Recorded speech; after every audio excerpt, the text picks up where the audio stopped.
Bienvenidos a esta nueva videoconferencia en la cual analizaremos aspectos relacionados con la resolución 312 del año 2019 y los recientes protocolos de bioseguridad que se han emitido con ocasión de la pandemia originada por el COVID-19.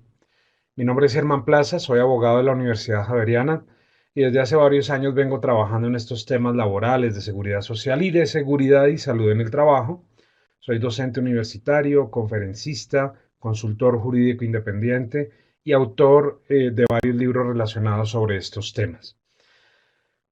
Para comenzar nuestra reunión, quisiera que observáramos un video, recordáramos un video que promocionó el Ministerio de Trabajo cuando se estaba haciendo el lanzamiento de la resolución 312 del año 2019 y a partir de allí poder comenzar el análisis que tenemos previsto para esta reunión. Si les parece entonces, miremos ese video.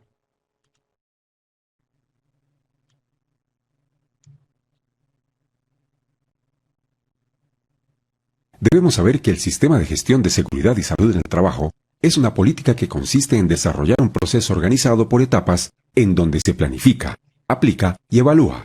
El objetivo es reconocer los riesgos que puedan afectar la seguridad y la salud en el trabajo, anticiparse a esos riesgos y controlarlos mejorando continuamente. La regulación para cumplir con los estándares de este sistema era compleja y representaba costos altos para las micro, pequeñas y medianas empresas denominadas MIPYMES. Es importante entender que las MIPYMES tienen diferencias en su capacidad de respuesta respecto a las grandes empresas. No se le puede exigir a una microempresa con pocos empleados y pequeñas utilidades que haga inversiones altas. Esto finalmente conllevará al cierre de la empresa y a la destrucción del empleo.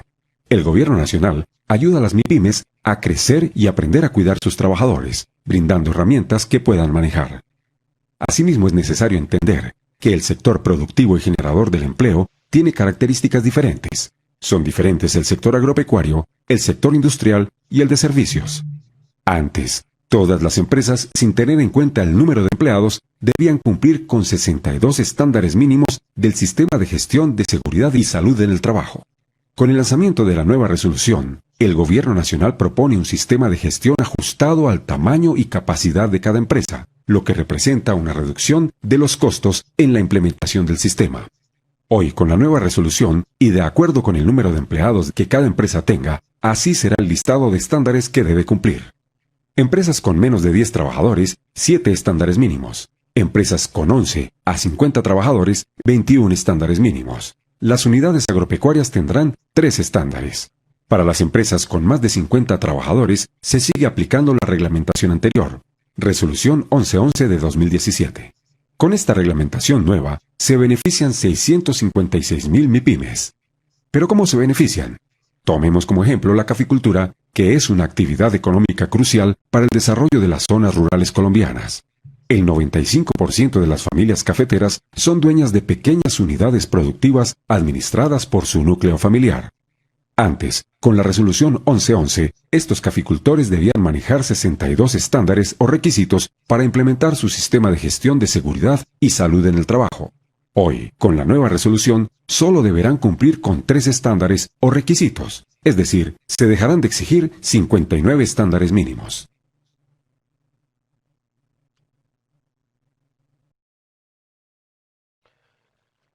Sin duda, las normas que se emitieron o que se han emitido desde el año 1994 hasta la fecha en materia de seguridad y salud en el trabajo son abundantes, son cuantiosas, son complejas de cumplir, en muchos casos costosas de cumplir, y en ese sentido la resolución tiene la razón al tratar de liberar a las pequeñas y medianas empresas del cumplimiento de ciertos requisitos relacionados con la documentación del sistema de gestión de seguridad y salud en el trabajo.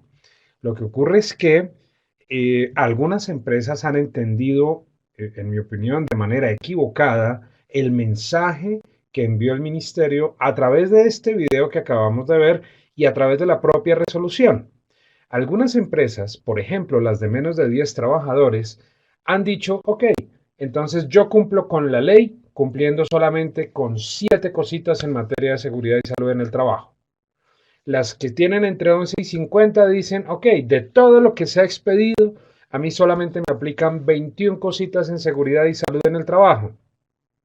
Y las demás de 50 dicen, bueno, a mí me aplican 62 cositas en seguridad y salud en el trabajo. En estricto sentido eso no es así. Primero porque la resolución 312 del año 2019, ella misma establece que con sus disposiciones no quedan sin vigencia las normas anteriores que se hubieran emitido en materia de seguridad y salud en el trabajo. Pero además la misma resolución establece que su alcance es un tema relacionado con el cumplimiento de estándares mínimos para dar cumplimiento a un sistema de gestión en seguridad y salud en el trabajo que busca unificar la manera como las empresas deben documentar el cumplimiento de todas las normas que están vigentes en seguridad y salud en el trabajo. Eso es la resolución 312. Una manera de evaluar el cumplimiento de unos estándares mínimos que deben estar debidamente documentados en desarrollo de un sistema de gestión en seguridad y salud en el trabajo. Esa es la resolución 312. La resolución 312 no deja sin vigencia las normas que se habían emitido con anterioridad a su expedición desde el año 2012. Miremos, por ejemplo, algunos casos. La resolución 312 del año 2019 no deja sin vigencia y no puede dejar sin vigencia la ley novena del año 79. Primero, pues porque una resolución no puede derogar una ley, pero además porque en la resolución no se tratan todos los temas que sí se tratan en la ley novena del año 79. Entonces la resolución 312 no deja sin efecto la ley novena. Tampoco la resolución 312 deja sin efecto el decreto ley 1295 del año 94. Una resolución no puede derogar una ley, ni tampoco la ley 776 del año 2002, que regula todo el tema del sistema de riesgos laborales en Colombia, o la ley 1010 del año 2006, que regula todo el tema de acoso laboral y es el punto de partida para el control, prevención del riesgo psicosocial en Colombia. La 312 no puede derogar una ley, primero porque la resolución es de inferior categoría a la ley, pero además, repito, la 312 no reglamenta un montón de aspectos que están contenidos en la ley 1010. La resolución 312 no puede derogar la ley 1562, también sobre riesgos laborales, ni la 1566 sobre normatividad relacionada con el consumo de alcohol y drogas y su carácter de enfermedad.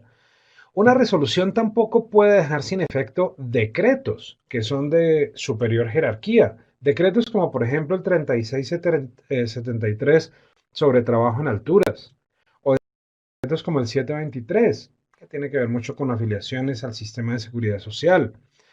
O ustedes recuerdan el decreto 1443, que fue el que unificó o el que creó en su momento el sistema de gestión en seguridad y salud en el trabajo. Tampoco la resolución 312 puede dejar sin efecto el decreto 1477 sobre enfermedades laborales en Colombia, ni tampoco el decreto 1072 que reemplazó, o más bien que unificó toda la legislación, todos los decretos que se habían emitido en materia laboral en Colombia y que crea además o incorpora dentro de la normatividad el sistema de gestión en seguridad y salud en el trabajo, que ya había sido mencionado antes por el decreto 1443. La resolución no puede derogar ese 1072. La resolución tampoco puede derogar el decreto 1563 del año 2016. Y eso pues para hablar de leyes y decretos que no pueden ser derogados por una resolución. Pero es más, la resolución 312 tampoco puede dejar sin efecto otras resoluciones, que aunque son resoluciones también, y a pesar de que son anteriores, siguen estando vigentes porque regulan temas específicos. Por ejemplo, la resolución 1401 del año 2007. ¿Recuerdan ustedes esa investigación? Habla sobre investigación de accidentes de trabajo y enfermedades laborales. Esa norma sigue vigente. La resolución 312 no puede derogarla porque además la 312 no analizó en detalle muchos aspectos que están regulados en esa 1401. La resolución 312 no puede derogar la resolución 2346 del año 2007 sobre exámenes médicos ocupacionales. La resolución 312 no reglamentó un montón de temas que sí reglamentaba esa resolución 2346. Acuérdense ustedes, esa resolución es la que habla de los exámenes médicos de ingreso, periódicos de retiro, cambio de cargo, reingreso post incapacidad. Nada de eso quedó reglamentado en la 312. Luego la 2346 tiene que seguir vigente. La 1956 también tiene que seguir vigente, que es la que regula todo el tema de espacios libres de humo, de tabaco. ¿Se acuerdan esa norma que nos obliga a poner un aviso en la empresa que dice, este es un espacio libre de humo, etcétera? Esa es esa resolución. Tiene que seguir vigente porque la 312 no reglamentó nada de eso. Tampoco puede quedar sin vigencia la resolución 2646 del año 2008, que es la que regula todo el tema de prevención del riesgo psicosocial y que después fue modificada recientemente por otras resoluciones también. Acuérdense que esa norma es la que obliga al empleador a hacer encuestas una al año a todos sus trabajadores con base en el modelo de encuesta que diseñó el Ministerio de Trabajo. Tampoco puede quedar sin vigencia la resolución 1409 del 2012 sobre trabajo en alturas, porque la resolución 312 no reguló nada de eso. La que sí quedó sin vigencia fue la resolución 1111 del año 2017, porque regulaba un tema exactamente igual al que regula la resolución 312. Ahí sí claramente la 312 deroga la 1111, pero es que ambas, la 1111 y la 312, reglamentaban el tema de estándares, el tema de formas de medir el cumplimiento del sistema de gestión en seguridad y salud en el trabajo, que fue creado en su momento por el decreto 1443 del año 2014 y que quedó incorporado en el decreto 1072 del año 2015. Como esas dos resoluciones sí hablan de ese tema de estándares mínimos, formas de medir, formas de documentar el cumplimiento del sistema de gestión, esas dos resoluciones, la una sí deroga a la otra. Pero aquí el primer mensaje que quisiera enviarles es, la resolución 312 no establece, no puede dejar sin vigencia esas normas que conocíamos de tiempo atrás, como estas que les he mencionado y muchas otras. Por ejemplo, las normas de seguridad vial tampoco pueden quedar sin vigencia, a pesar de que fueron emitidas a través de una resolución antes de la 312, porque regulan temas específicos que la propia resolución 312 dice que se mantienen vigentes. Esas resoluciones, esos decretos y esas leyes que acabamos de ver nos establecen obligaciones sobre qué debemos hacer. Las normas sobre el sistema de gestión en seguridad y salud en el trabajo, en esencia lo que nos dicen es cómo debemos documentarla. Y esta 1111 y la 312, que es la que está vigente hoy, básicamente es la que nos dice cómo se establecen esos estándares mínimos. ¿Cuáles son los estándares mínimos? La forma de medir el cumplimiento del sistema de gestión en seguridad y salud en el trabajo. La 312 entonces es un mecanismo para verificar, para medir, para garantizar, para poder establecer el nivel de cumplimiento de esas obligaciones que se han venido creando desde tiempo atrás en materia de seguridad y salud en el trabajo. Nuestras obligaciones creadas con anterioridad a la 312 siguen vigentes, a pesar de que el video introductorio de la 312 diga que las empresas de menos de hasta 10 trabajadores tienen que cumplir solamente 7 estándares, las entre 11 y 50, 21 y las demás de 50, sí 62. Eso se refiere al cumplimiento de aspectos específicos contenidos en la 312. Pero ese número de 7, 21 o 62 estándares no se refiere a la cantidad de normas que las empresas tienen que cumplir en temas de seguridad y salud en el trabajo, porque esas normas, todas las que se hubieran emitido antes de la 312, siguen vigentes, sean 1, 500 o 1000, siguen vigentes. ¿Qué debemos hacer? Sigue vigente. ¿Cómo debemos documentarlo y cómo medir el éxito de lo que estamos haciendo? Se rige a través de la resolución 312. Es equivocado entonces creer que las pequeñas empresas solamente tienen 7 obligaciones en seguridad y salud en el trabajo, que las medianas, entre 11 y 50, tienen solamente 21 obligaciones y que las grandes, las más de 50, sí tienen 62 obligaciones. No, eso no es así. Todas tenemos que cumplir con las mismas obligaciones de fondo. Lo que pasa es que la forma de medir el cumplimiento del sistema de gestión será más riguroso para las empresas de más de 50 trabajadores, mucho menos riguroso para las empresas de menos de 10 y las empresas entre 11 y 50 trabajadores estarán en un nivel medio de rigurosidad para verificar el cumplimiento de los estándares del sistema de gestión en seguridad y salud en el trabajo. El número de trabajadores que se mencionaba en el video que vimos hace un rato se refiere al nivel de exigencia, de verificación, de rigurosidad con el que se medirá el cumplimiento de estos aspectos del sistema de gestión. Pero todos tenemos que tener sistema de gestión, en mayor o menor medida, dependiendo del número de trabajadores, pero todos tenemos que tenerlo, sin duda. Todos tenemos que tener el sistema. El mecanismo para medir la implementación del sistema, el éxito del sistema, los estándares de nuestro sistema, se variará dependiendo del número de trabajadores.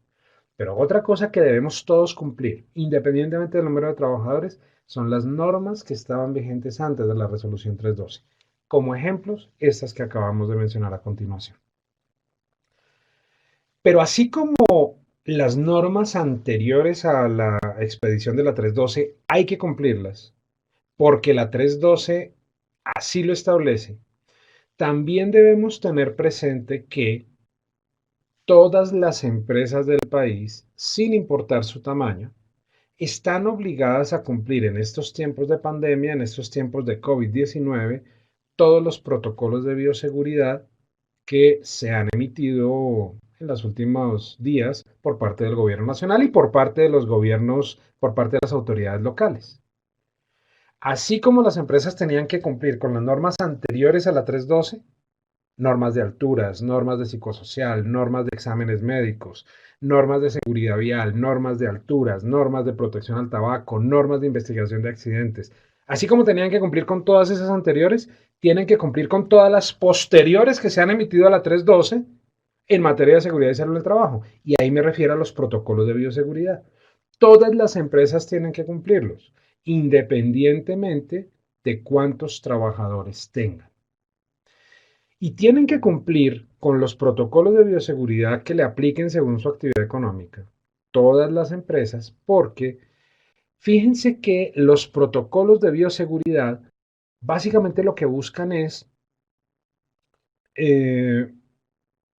establecer mecanismos para que las empresas puedan identificar peligros a los cuales pueden estar expuestos sus trabajadores mientras están prestando el servicio en la empresa. Y la resolución 312 del año 2019 dice que todas las empresas tienen que implementar mecanismos para identificar esos factores de riesgo que pueden afectar a los trabajadores mientras están prestando el servicio en el trabajo. Eso dice la 312. Y una de las formas de implementar esos mecanismos para detectar riesgos a los que estén expuestos los trabajadores son esos protocolos de bioseguridad. Son varios los protocolos de bioseguridad, varios los que se han expedido ya. Tenemos un protocolo de bioseguridad estándar, que es el que está contenido en la resolución 666 del año 2020. Ese protocolo de seguridad es el protocolo madre, el protocolo raíz, el protocolo fuente de todos los otros protocolos que se han emitido en Colombia. El 666 es el que establece las normas que de manera general todos debemos cumplir. Y después de la 666 se han expedido cantidades de resoluciones adicionales que contienen protocolos de bioseguridad específicos para determinadas actividades económicas. Y cada uno de esos protocolos que tiene medidas de seguridad específicas para determinadas actividades económicas dicen, vea, usted tiene que cumplir con la 666 y además de eso con lo que establezco acá. Y empiezan 1, 2, 3, 4, 5. Son muchas las resoluciones. Aquí en la parte extrema izquierda de esta tabla ven ustedes un listado de algunas de las principales resoluciones que contienen protocolos de bioseguridad.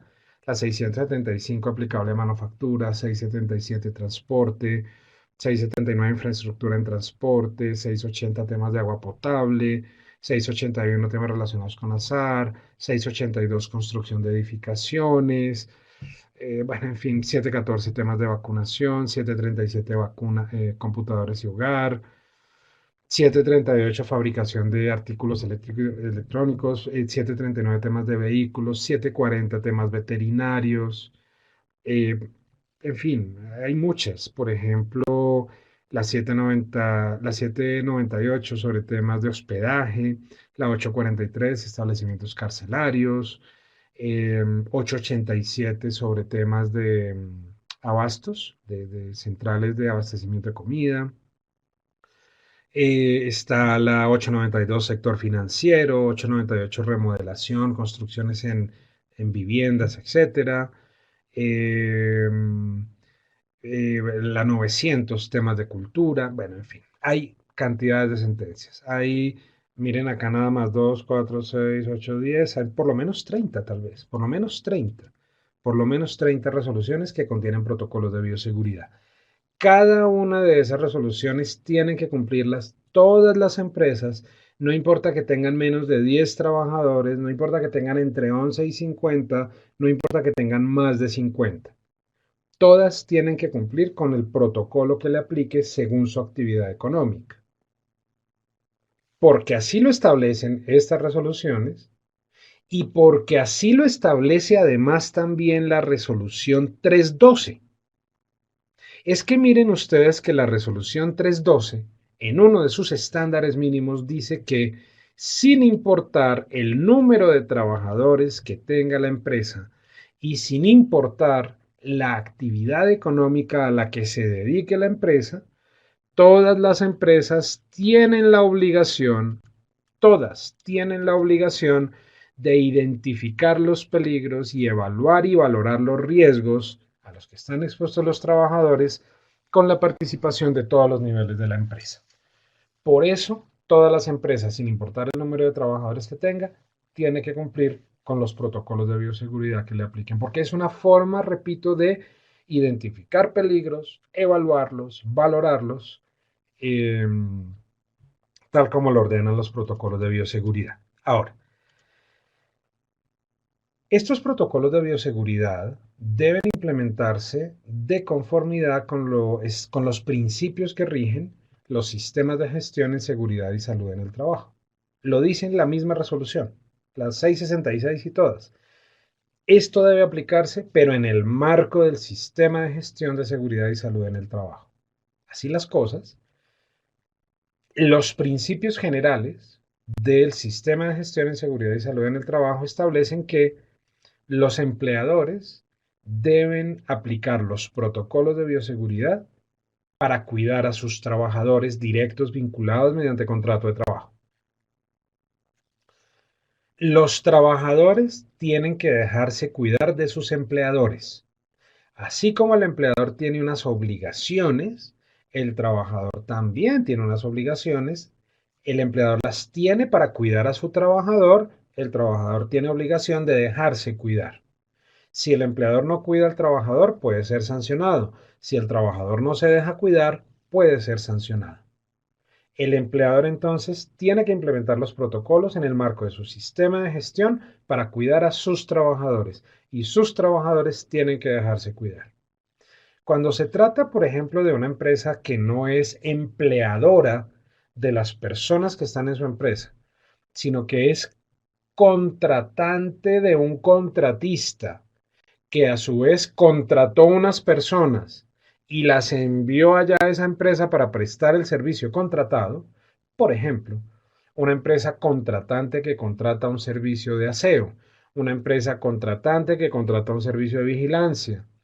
Esos trabajadores de aseo o de vigilancia no son trabajadores del contratante, son trabajadores del contratista de aseo o del contratista de vigilancia.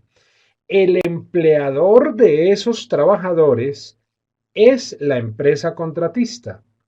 Por eso, quien tiene el primer deber de cuidar a esos trabajadores, por ejemplo, de vigilancia o de aseo, es su empleador, es decir, la empresa contratista de aseo o de vigilancia.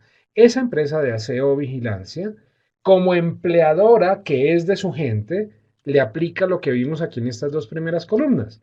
Ellos como empleadores tienen que cuidar a su gente y sus trabajadores tienen que dejarse cuidar. Pero eso no significa que el contratante pueda lavarse las manos y decir, entonces como no son trabajadores míos sino de un contratista, no es problema mío.